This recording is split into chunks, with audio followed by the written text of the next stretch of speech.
그 하나님의 섭리 가운데 내가 살기도 하고 죽기도 하고, 태어난 것도 하나님의 뜻이고 때가 되면 죽는 것도 하나님의 뜻이고, 그 길이에 문제가 있는 게 아니에요.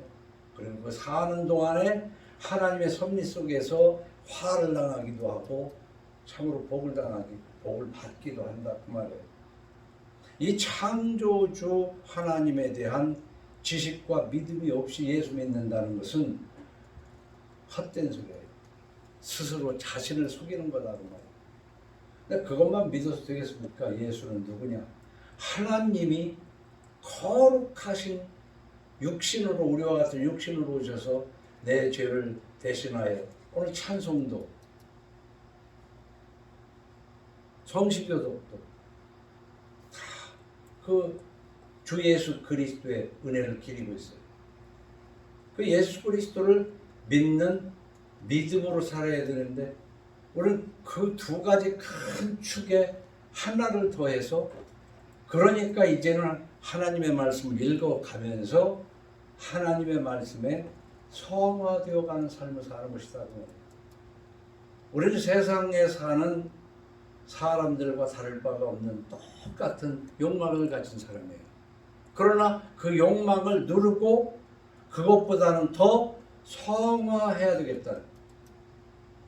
예수를 믿는다고 해서 안 먹어도 살고 안 입어도 사는 건 아니에요.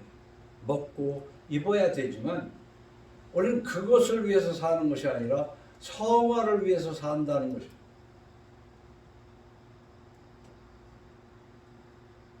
여러분은 정말로 성화를 위해서 삽니까? 우리 성화를 위해서 살아야 돼요. 그럼 그 성화는 어떻게 하면 좋으냐? 하나님의 말씀을 잘 읽어서 창조주 하나님과 예수 그리스도를 알고 성화되기 위해서는 바울이 그랬어요. 너희가 믿을 때에 성령을 받았느냐? 그랬거든요. 나는 성화되고 싶지만 성화되지 않는 것을 알고 눈물로 기도하면서 하나님, 내가 말씀을 읽으면서 그 말씀대로 살고자 하나 그것보다는 더 큰 세상의 탐욕 때문에 그 말씀을 이룰 수가 없으니 어쩌면 좋습니까? 나를 도우소서, 성령을 주소서. 그래서 성령이 내 마음을 지배하면 내 삶이 성령에 인도해지는 성화의 삶을 살게 되는 거예요.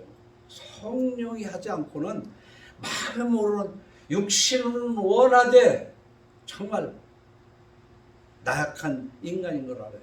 어? 마음으로는 원하는데 그렇게 안 사라진다 그 말이에요. 그래 우리가 살아가는 것 중에서 여러 가지 있지만 오늘 말씀 1절에는 참 부드러운 말씀으로 또 대조적으로 강한 말씀이 있어요.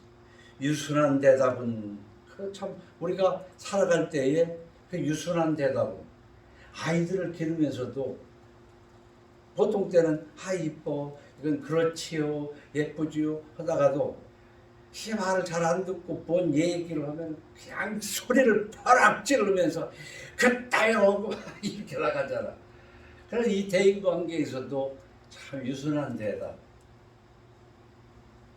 이거 태생적으로 그렇게 유순한 천상 여자인 그런 것도 있지만 아무리 그래도 또 자기의 이해관계가 달리면 유순한 대답이 안 나옵니다.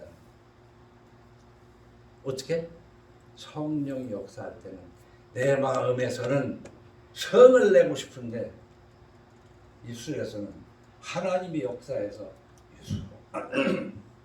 그러면서 마음까지도 잔잔하게 해주는 것은 내가 수양을 해서 되는 것이 아니고 하나님의 성령이 역사할 때 유순한 대답이 나오고, 그렇지 않고는 내가 살고 성령이 소멸될 때는 과격한 말이 나오게 되는 거예요.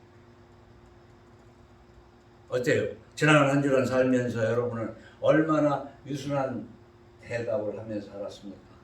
아니면 과격한 말을 했느냐 이 말이에요. 이 모든 것이 성령의 역사에서 우리가 기도할 것이라고는 바로 주여 내 성화가 너무나도 함량미달입니다. 주여 도와주소서. 저를 거룩하게 하소서. 이렇게 기도를 바로 이런 기도를 해야 되는 거예요. 이런 기도. 그래 1절 말씀 유순한 대답은 분노를 쉬게 하여도 과격한 말은 노를 격동하리라. 우리말에 제일 중요해요. 말 한마디에 천냥빚을 갚는다. 이 말 한마디를 얼마나 유순하게 했으면 천냥이라는 지금으로 따지면 얼마인지 정확하게는 모르겠어. 이 속담 새길 때 이 천냥은 엄청 큰 거야. 말 한마디에 100억 빚을 갚고. 응? 그러나 과격한 말 때문에 될 일도 엎어져버리는 일이 얼마나 많냐는 거야. 다 된 밥에 코 빠쳤다는 말 있잖아요. 재 뿌린다는 말 있잖아요. 이 과격한 말. 다 됐는데. 다 됐어. 근데 그냥 성질을 못 참아서 과격한 그 말 한마디로 그냥 다 엎어버리는 경우가 있다 이거예요. 그래서 우리는 예수 믿는 것이 뭐냐? 창조주 하나님을 믿고 예수 그리스도를 믿을 뿐만 아니라 성화해 나가야 되는데 성화의 한 부분을 오늘은 잠언 15장 말씀으로 하나님이 유순한 대답을 가르쳐주고 있었습니다.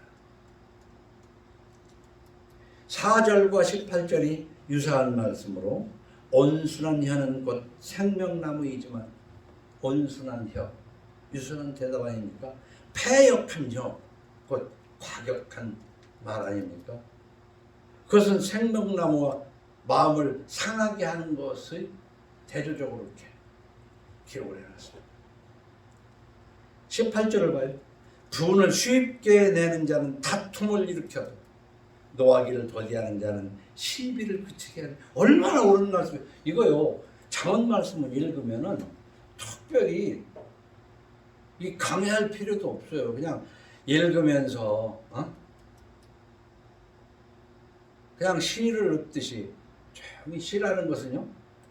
조용히 눈을 감고 읊으면 읊을수록 그 맛을 알 수가 있어요. 이게 잠언 말씀도요. 조용히 굳이 외우려고 애를 쓸 필요도 없어요. 눈을 보고 읽고 또 눈을 감고 생각을 하고 읽고 또 읽다 보면 그것이 외워지기도 하지만 안 외워지더라도 그 마음에 박혀. 마음에 그 문양이 박혀. 그래서 세상을 살 때에도 깜빡하고 잊었는데 그냥 하나님의 말씀이 문득 올라와. 읽어놓은 게 있으면 또 올라온다. 그런데 그런 걸 읽지 않고 세상 이상한 것들을 귀로 듣고 눈으로 봐놨으면은 그것이 올라와. 그래서 어떤 결정적인 순간에 나한테 올라오는 생각이 뭐냐?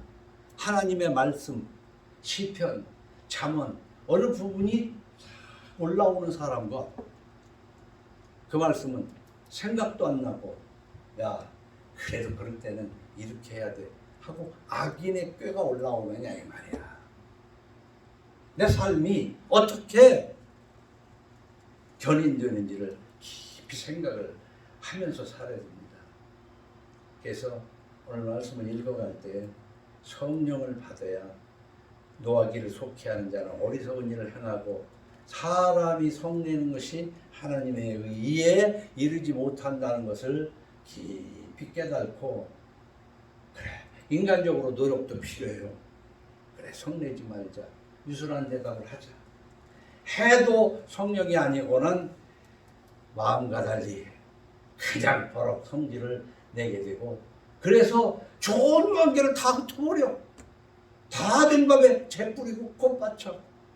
그러나 성령이 인도하시면 결정적인 순간에 우리 나는 아니지만 성령의 역사로 유순한 지혜로운 대답으로 우리는 일을 잘 세워갈 줄로 믿으시기 바랍니다.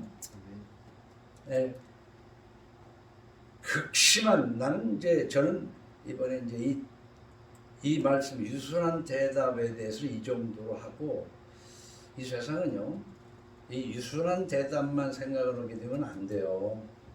이 짝을 이루고 생각해야 될 것을 오늘 말씀드리고 싶어서 그 앞에 이렇게 얘기를 이 정도로 했고 우리는 나도 남에게 듣기 좋게 유순한 대답을 해야지만 남도 나에게 유순한 대답하기를 원합니다. 그런데요 이 듣기 좋은 유순한 대답 온순한 혀가 좋은 것만은 아니고 거기에 속임수가 있다는 것을 여러분은 아셔야 된다 이 말이야. 이 세상에 살면서 천무장이 사람 잡는다고 하나님의 말씀을 읽으면서 어느 한 부분으로만 이렇게 생각하면 안 돼. 나도 유순한 대답하고 너도 유순한 대답만 해라. 그래서 상대방이 유순한 대답하면은 그저 마음이 녹아서 좋아. 근데 그 유순한 거짓말이 너무나도 많단 말이야. 어? 여러분 이 세상에 여러분을 속여 먹으려고 하는 사람들이 막 성질 내면서 버럭 성질 내가면서 얘기하고 속이겠어요? 조용히 누가 들어봐도 천상 참 인품 있는 사람의 말로 속이고 있다는 것이지. 근데 그것이 바로 하나님의 말씀을 전하는 자들에게 그래요. 이 성서상 거짓 선지자들 시드기야나 하나니야나 스마야나 이렇게 성경에 보면요 다 그럴듯한 말을 해요.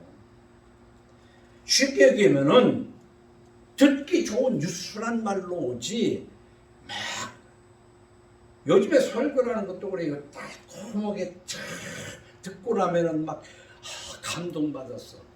그래가지고 막 은혜 받았다고 그래. 은혜가 뭔지도 모르고 그거 다 속는 것들이 내가 볼 때는 구할이야. 자 이미 읽은 잠언 5장에도요 3절에 이런 말씀이 있어요. 자 보십시오. 이것이 꼭 글자대로만 있는 것이 아니라 그 내용 뒤에는 다른 유순한 대답들, 유순한 말들, 유순한 거짓 선지자들의 말이 대저 음녀의 입술은 꿀을 떨어뜨리며 그의 입은 기름보다 미끄러우나 그랬잖아요. 근데 나중은 쑥같이 쓰고 두 날 가진 칼같이 날카로우며 나를 해하는 말들이 부드러운 달콤한 기름같이 매끈매끈한 말, 듣기 좋은 말, 그걸 유순한 말로 표현하자 그 말입니다. 반면에 잠언 28장 23절을 보면 사람을 경책하는 자는 혀로 아첨하는 자보다 나중에 더욱 사랑을 받느니라. 자, 이 짧지만요 사람을 경책하는 자는 혀로 아첨하는 자와 이렇게 대조가 되잖아요. 나중에 더욱 사랑을 받는다는 것은 지금은 미움을 받는다는 얘기야. 응? 사람을 경책하는 자는 혀로 아첨하는 자. 이 아첨을 막 소리 지르면서 아첨합니까? 아주 부드럽게 유순한 말로 아첨을 하는 거야. 그 아첨하는 데는 뭐가 있어? 그 함정이 있다는 걸 알아야 돼요. 그래서 오늘 여러분에게는 뭐냐면 우리는 유순한 말 하자. 성령을 받아야 유순한 말을 할 수 있다. 그런데 유순하다고 좋은 게 아니라 나에게 유순한 말로 달려오는 것들 중에는 마귀의 말이 너무 많아요. 이 세상에 살아보면 열심히 일해서 돈을 버는 것도 좋지만 이 유순한 말 몇 마디에 번 돈 다 날린다고. 그러니까 내가 과격한 말 하지 말고 다른 밥에 재빠리는 과격한 말도 하지 말고 유순한 말을 해야 되겠지만 남이 하는 얘기 유순한 말만 좋아하지 말고 그 유순한 말 속에는 얼마나 뱀이 많이 또아리를 치고 있는지를 우리는 알아야 돼. 생각을 하고 그 유순한 말을 드려야 된다 그 말이야. 그래서 음녀의 입술은 꿀을 떨어뜨린다고 했고 사람을 경책하는 혀는 나중에는 사랑을 받지만 지금은 경책하는 말 듣기 싫어요.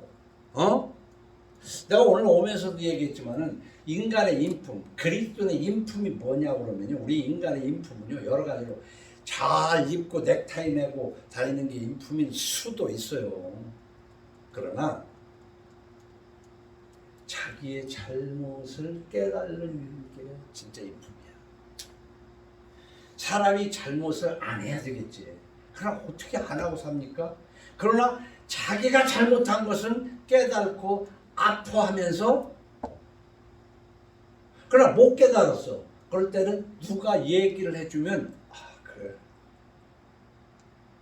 근데 바로 성질이 나잖아. 내 잘못을 건드리니까. 그래서 인품은 뭐냐? 잘못을 깨달아줘. 남이 지적할 때 깨달지 못한 거, 남이 지적할 때 그때 깨달아줘. 그 두 가지를 했는데 그걸로 끝나질 않아요. 깨달아서 고쳐. 그게 그리스도인의 인품이고 세상에서도 진정한 인격자가 바로 그거예요.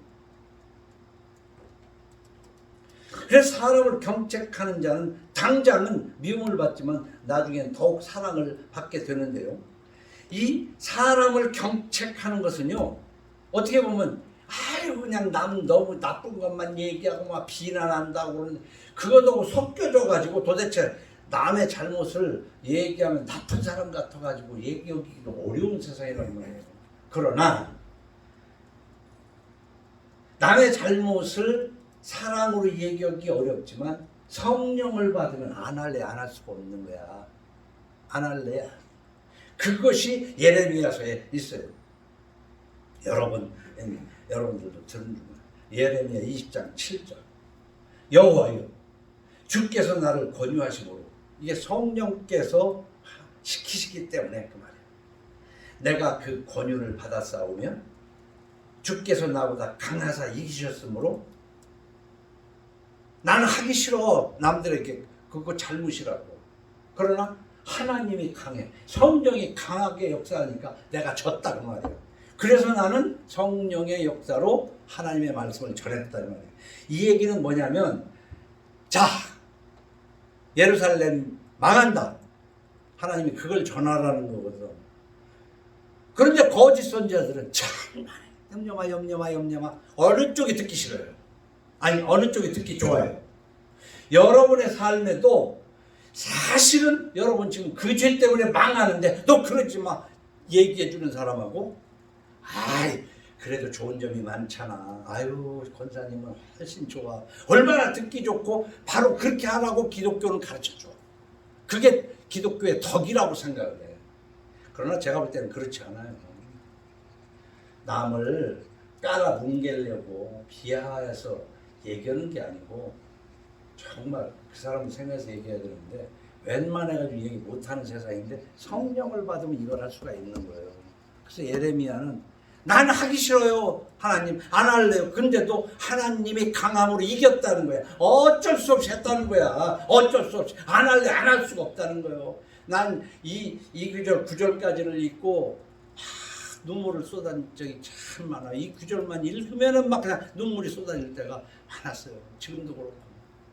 자, 그 뒤를 읽어봐요. 나보다 강하사 이기셨으므로 내가 조롱거리가 되니 사람마다 종일토록 나를 조롱하나이다. 바로 이 말씀이 뭐냐면, 사람을 경책하는 자는 혀로 아첨하는 자보다 나중에 더욱 사랑을 받는다 그랬는데 당장은 괴롭단 말이에요. 근데 거짓 선지자는 뭐야? 아니야 너희들 안 망해. 망할 때가 됐는데 안 망한다는 거야. 그 성경 내에 있는 읽어보면 그래요. 읽어보면 내가 말할 때마다 외치며 파멸과 멸망을 선포함으로 여호와의 말씀으로 말미암아 내가 종일토록 치욕과 모욕거리가 됩니다. 하나님 말씀 전하면 다들 아멘 하면서 아이고 목사님 가르쳐줘서 고맙습니다. 천만의 만만의 말씀이에요.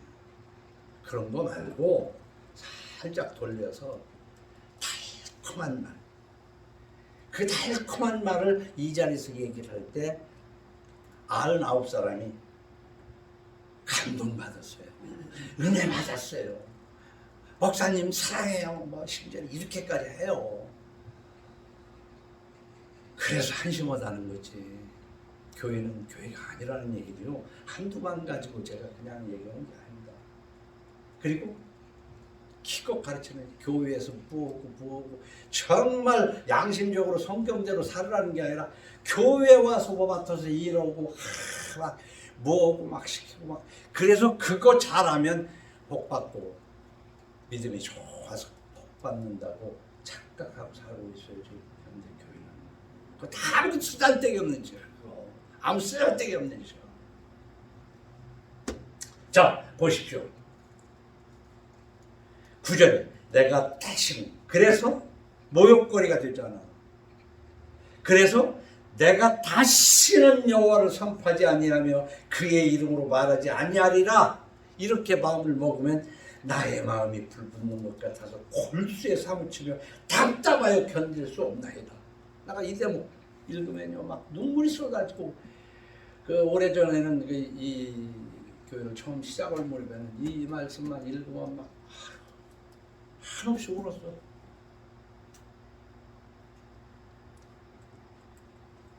지금도 아주 10절 보면 나는 무리의 비방과 사방의 두려움을 들었나이다. 그들이 이르기를 고소하라. 우리도 고소하리라 하며 내 친한 것도 다 내가 실족하기를 기다리며 그가 혹시 욕을 받게 되면 우리가 그를 이기어 우리 원수를 갚자하다. 그러니까 너도 사람인데 한번 잘못하는가 보자. 혹시 욕을 받나. 기회만 봐서 그러니까 작은 잘못만 해도 막 달라서 그거 봐라 네가 맨날 뭐 옳은 소리 하냐 하지만 네가 그렇게 했냐 이러려고 좀 한단 말이에요. 잘 들어보세요. 예레미야 20장 7절로 해서 지금 읽은 이 10절까지는요 정말 하나님의 말씀을 전하는 고통이 여기 있지만 이 세상에 살면서도 남에게 칭찬하기는 쉬워도요 그 사람 잘못 왜 그렇게 근데 차라리 비난하기는 쉽지 막 욕하느라고 하잖아요. 근데 욕을 하려면 쥐 눈에 들보를 먹고 욕을 하라는 거야. 다름없어. 그러니까 욕해라 이거야. 근데 사돈 남말하는 소리 하지 말라는 거지. 성경이 하는 얘기가 비판하지 말라는 얘기가 그거예요. 비판하지 말라. 비판을 받지 아니하는 것은 비판하지 말라. 그러나 비판하려거든 네 눈에 틀불을 봐. 네 큰 더 잘못을 뽑고서 다른 사람이 작은 잘못을 할 때 고치게 하라. 근데 그게 됩니까? 안 되잖아요. 그러니까 저는 더 큰 투기를 하면서 누가 조금 잘못한가 이때 다 하고 물고 늘어지는 거지. 그게 다 귀신 들린 종자들이에요. 귀신 들린 종자. 다른 거 없어. 딴 거 얘기 없어. 저는 안 그러면서 남한테 얘기하면 그건 괜찮은 사람이에요. 비난을 하더라도. 근데 저는 12배나 잘못을 해가면서 남이 조금 잘못한 건 막 물어주는 건 절대로 그렇게 장로든 목사든 귀신들이냐.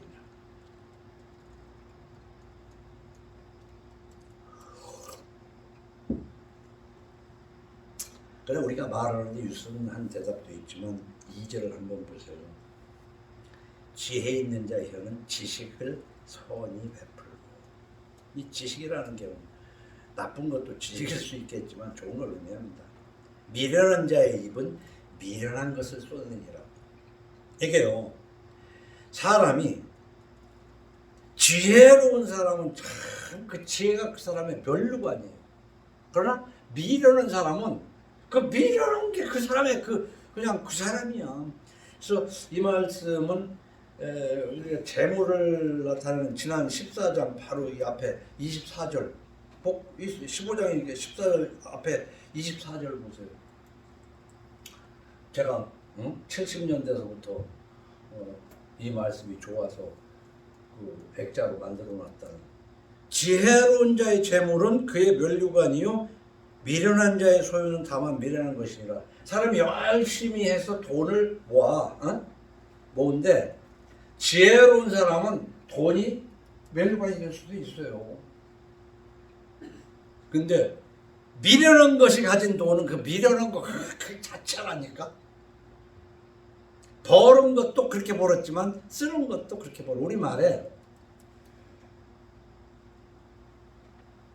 개같이 벌어서 정승같이 쓰라는 말이 있어요. 근데 왜 개같이 벌어? 문제가 있는 얘기야. 정승같이 벌어서 정승같이 써야 돼. 근데 개같이 벌어서 대개는 정승같이 쓰라지만 절대 그렇게 못 써. 개같이 써. 개같이 벌어서 개같이 써. 그 정승같이 버는 사람은 쓰는 것도 정승같이 쓸 수밖에 없어. 그러나 간혹 가다가 열심히 정승같이 벌었는지는 몰라도 열심히 그래도 도둑질을 하지 않고 벌었는데 그 쓴 돈으로 벌은 돈으로 마지막에 이상하게 유혹이 들어서 엉뚱한 데 다 쓰고 날려버릴 수도 있기는 해요. 그러나 개같이 벌어서 절대 정승같이 못 쓰고요. 정승 흉내는 내요. 왜? 남들한테 인정받기 위해서. 그게 더 나쁜 사탄이다. 우리는 그걸 알아야 돼요. 그래서 바로 상대방의 몸으로 나타나는, 말로 나타나는 이런 것들이 좋아 보이는 것만이 좋은 것은 아니다. 속지 말라는 거야. 내 형제들아 속지 말라 그랬거든요.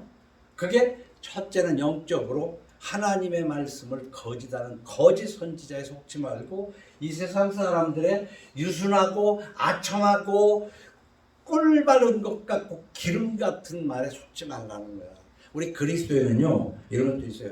하나님이 도와주시기 때문에 공중에 나는 새처럼 굶지 않고 살기 때문에 우리는 성화하는 데 도움이 되긴 하지만은 내 안에 하나님의 말씀이 있어야만 성화를 할 수 있는데 이 세상 사람들이 유순한 말, 달콤한 말, 기름 바른 말에 속는 것도 믿음이 잘못된 것이 하나다.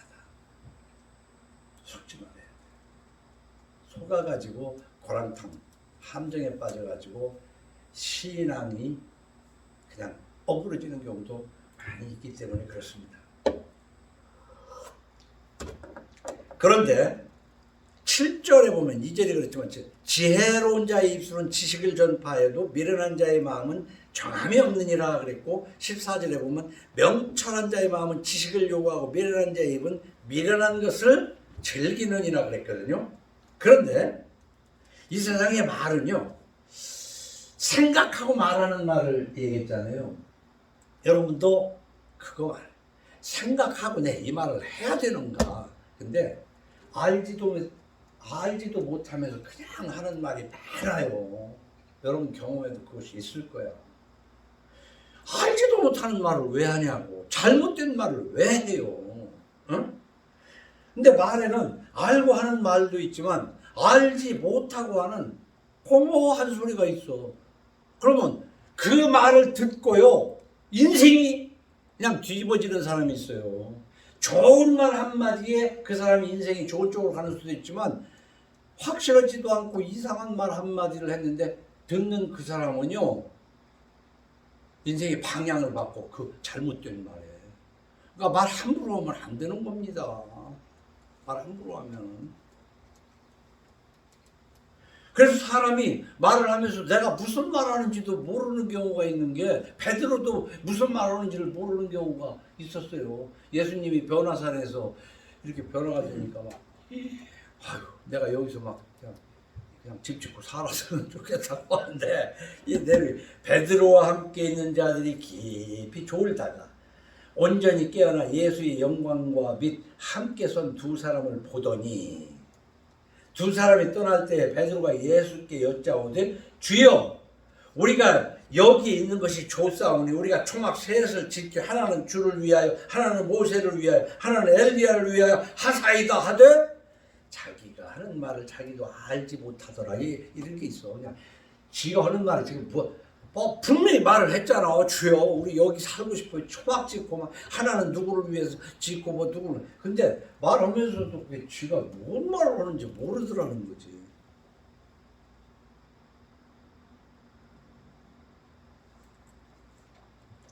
그래서 이 혀라는 게요, 세치혀라고 그러지만 야고보에는 이렇게 인생을 바꾸는 거라고, 자기 인생.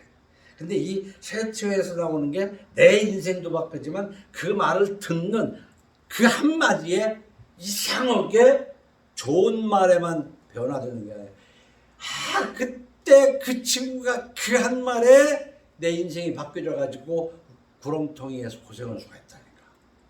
응? 특히 알지도 못하는 말에.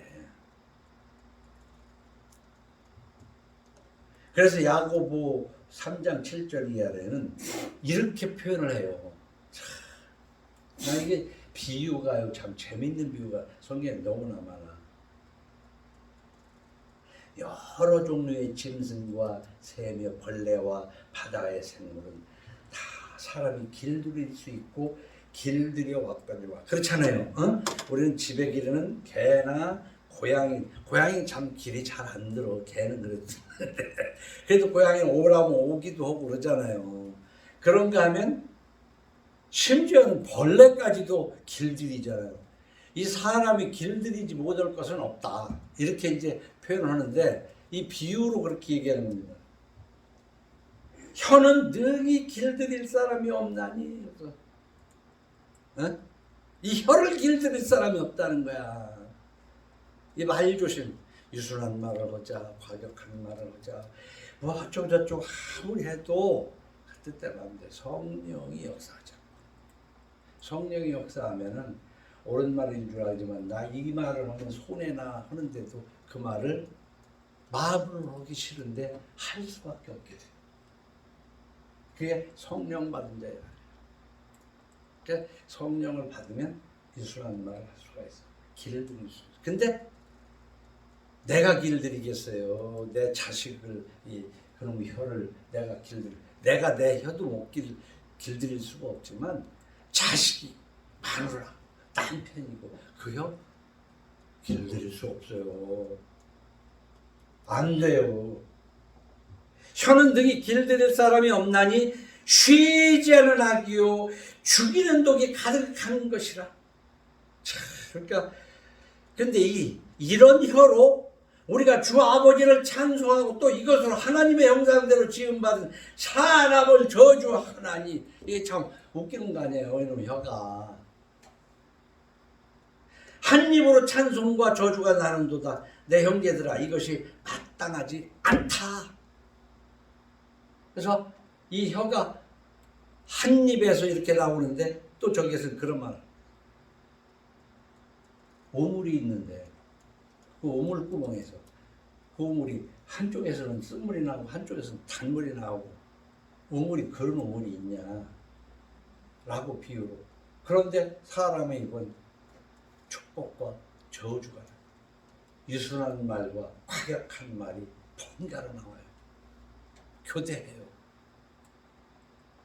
그러니까 잘못돼가지고 유순한 말이 죽여버리고 늘 거짓말과 과격한 말이 나오는 사람, 아주 보면 완전 광기에 어린 사람.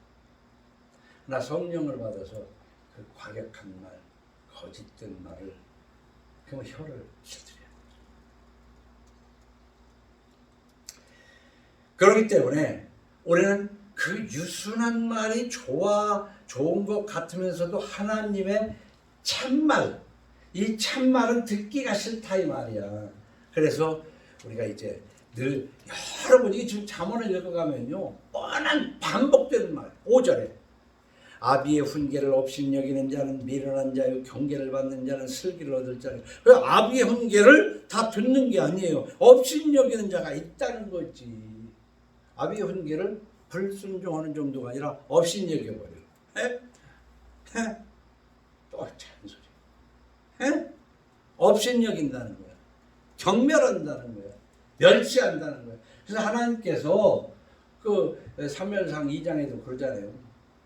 나를 멸시하는 자를 내가 멸시하고 나를 경멸하는 자를 내가 멸시하겠다. 응? 근데 아비의 훈계를 멸시하는 사람이 많아요. 5절처럼 10절 이 15장에도 많은 말씀을 10절에 보면 도를 배반한 자는 엄한 징계를 받을 것이요 견책을 싫어하는 자는 죽을 것이라.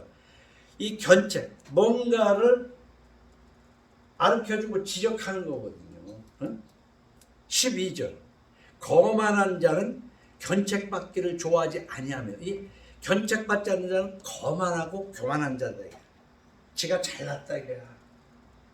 아비가 얘기를 해도 이 속에서는 코웃음을 치는 거야. 20절에 보면 지혜로운 아들은 아비를 즐겁게 하여도 미련한 자는 어미를 업신여기느니라. 이거 이런 자식들이 어디 있겠어. 하지만 가만히 살펴보면요, 이게 비일비재해요. 많습니다. 그 뒤 21절 무지한 자는 미련한 것을 즐겨하고 명철한 자는 그 길을 바르게 하느니라. 24절에 보면 지혜로운 자는 위로 향한 생명길로 말미암음으로 그 아래에 있는 스오를 떠나게 되느니라. 32절 훈계받기를 싫어하는 자는 자기의 영혼을 경히 여김이라. 견책을 달게 받는 자는 지식을 얻느니라. 진짜 우리는요, 내가 남에게 좋은 말도 해줘야 되지만 좋은 말을 받아들일 줄 알아야 돼. 응?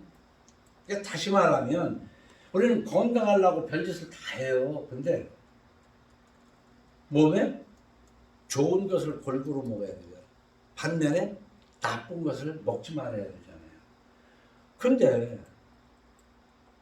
꼭 종교적으로 말이야, 술, 담배를 안 해야 믿음이 좋은 것처럼 술, 담배하고도 믿음이 좋을 수도 있어.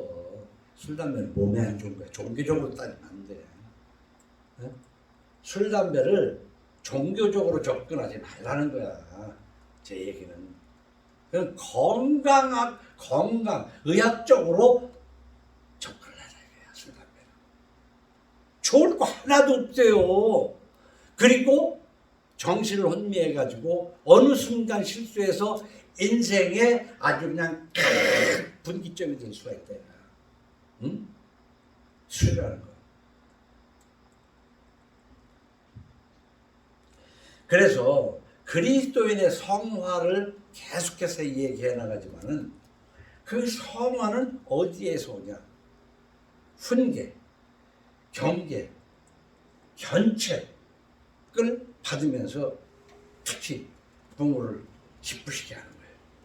그래서 잠언 10장 앞에 또 이런 게 거의 비슷한 말씀이 맞지만 솔로몬의 잠언이라 지혜로운 아들은 아비를 기쁘게 하거니와 미련한 아들은 어미의 근심이니라. 응?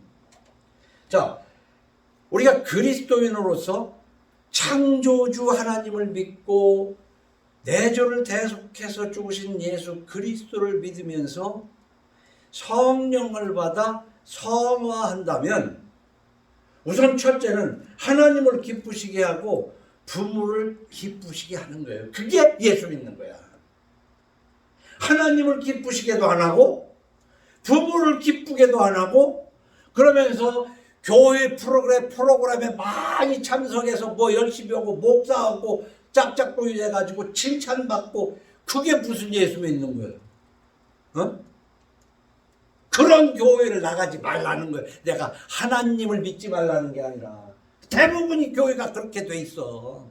대부분의 교회가 또 그쪽으로 얘기를 밀고 나가고 집사 권사들을 그렇게 훈련을 시키면 사람이 늘어 장사가 된다고. 어? 저는 안 되는 장사 해온 거예요. 솔직한 얘기로. 그리스도인의 성화는 뭐라고 해도 하나님 다음으로 부모와 자식의 관계, 부부 관계가 원래는 그랬지만 말씀으로 성화해 나가는 거야. 어? 부부 관계가 부모와 자식 관계가 성화해 나가는 거야. 서로가 하나님 말씀 안에서 양보하고 하나님 말씀 안에서 위로하고 하나님 말씀 안에서 경계하고 이래가면서 가족이 성화되어 가야지. 아이고 집구석에서는 맨날 의견 충돌해가지고 뭐 그러면서 혼자만 성화해가면서 나 올라 저 천국에 저 높은 곳을 향하여 맨날 불러봐야 햇소리다 얘기. 해천송이다 그런 얘기입니다. 그래 오늘 뒤로도 준비한 것들이 좀 더 있는데 시간이 되는 대로 그래 16절로 17절을 보면 15장에 16절로 17절을 보면 참 이런 말씀 얼마나 재밌어요. 가산이 적어도 여호와를 경외하는 것이 크게 부하고 번뇌하는 것보다 나으니라. 정말 그렇게 생각하세요? 외국 사람들은요 좀 괴로워도 재산 잔뜩 있어가지고 살고 싶지. 어? 좀 번뇌하면서라도 한 100억쯤 가지고 살았으면 좋겠다는 것이지. 17절 참 얼마나 소박합니까? 채소를 먹으며 서로 사랑하는 것이 살진 소를 먹으며 서로 미워하는 것보다 나으니라. 그래서 잠언 이 전 개혁 성경에는 여간 채소를 먹으면 이 여간이라는 말을 써. 여간. 근데 이제 여간을 빼고 채소를 먹으며 서로 사랑하는 것이 살진 소를 먹으며 서로 미워하는 것보다 나으니라. 이거 어떤 시가 이렇게 아름다운 시가 있을 수 있냐고.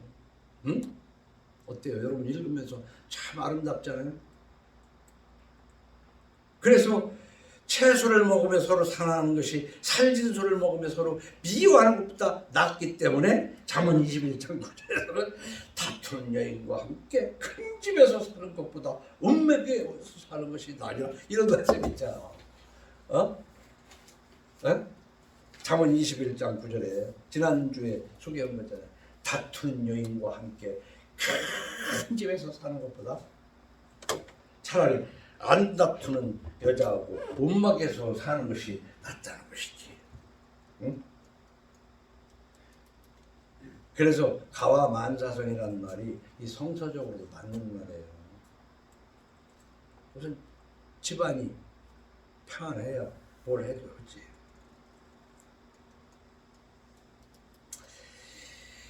마지막으로 가정성화의 최고봉. 가정성화하는데 이 자본주의는요 참 우리가 어려서부터 자본주의 속에 살지만 무시무시한 괴물 속에서 사는 거예요. 그래도 우리는 이것을 어떻게 바꿀 수가 없잖아요. 이런 얘기를 하면은 30년 전 같으면 저거 공산주의자 빨갱이 아니야? 공산주의가 좋다는 얘기가 아니에요. 이 자본주의가 부부간에도 부자지간에도 갈라놓는 것이 더 문제. 그래서 보세요. 6절에 의인의 집에는 많은 보물이 있어도 악인의 소득은 고통이 되느니라. 이걸 알아야 돼요. 그러니까 요즘 세상 사람이 정상적으로 돈 버는 사람이 어디 있어요? 난 묻고 싶어요. 공무원들, 판검사들 이 월급이 얼만데 너 그 재산이 있어? 그 월급 가지고 겨우겨우 산 사람들도 있겠죠. 그러나 대부분은 고통 속에서 누가 뭐라고 안 해도 이 속에 뭔 하나 그 가시가 있는데 하나가 아니라 여러 개. 그래서 6절뿐만 아니라 27절 한번 봐요. 이익을 탐하는 자는 자기 집을 해롭게 하나 뇌물을 싫어하는 자는 살게 되느니라. 우리 이 자본주의 속에서 이 잠언 속에 있는 돈과 관련된 말씀을 잘 묵상해야 돼요. 그래서 허튼 돈 손대면 안 돼. 허튼 돈 먹으면 안 돼. 거품 물고 뱉어야 돼. 때가 되면. 그래도 당장은 배불러 좋아. 멋져. 그래서 잠언 23장 4절에 부자 되기에 쓰지 말고 네 사사로운 지혜를 버릴지어다. 이 사사로운 지혜가 어떻게 해석해야 되겠어요? 성경과 반대되는 네 꾀로 돈 벌지 말고 부자 되려고 사사로운 지혜 쓰지 말고 잔꾀 부리지 말고 그런 거 하지 마라. 네가 어찌 허무한 것에 주목하겠느냐. 이 성경은 재물을, 돈을 허무한 것으로, 허무한 거야. 허무한 거라고. 이 돈이 현실적으로 얼마나 힘있고 좋고 달콤하고 좋은 겁니까? 그러나 허무한 거를 알아야 돼. 네가 어찌 허무한 것에 주목하겠느냐? 정령이 재물은 스스로 날개를 내요. 누가 아냐? 그 스스로 날개를 내요. 하늘을 나는 독수리처럼 날아가리라. 오늘 이 시대 저는요 깊이 묵상하면서 한국교회는 개혁을 해야 된다. 근데 뭘 어떻게 개혁을 해야 될까? 예배 순서를 개혁해야 되나? 뭘 어떻게 해야 되나? 다른 거 아니에요. 교회가 재물에 너무 힘써. 목사, 장로, 권사 할 것이 다 재물에 힘쓰고 하나님으로부터 복받는 그 복받는 것, 하나님으로 축복받아서, 말도 안 되는 그 축복받아서 부자 되는 것이 그게 신앙이야. 한국교회가. 그런데 그것이 우상 숭배라는 말이에요. 왜? 탐심은 우상 숭배이라. 기도합시다.